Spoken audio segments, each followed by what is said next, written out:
E aí, galera? Teacher Leandrinho na área. Hoje vamos desvendar uma expressão super útil que vocês vão usar muito, day by day.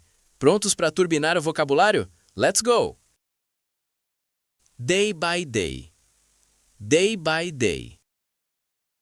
Day by day significa dia a dia ou dia após dia.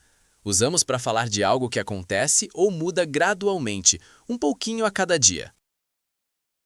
The weather is getting colder day by day. The weather is getting colder day by day.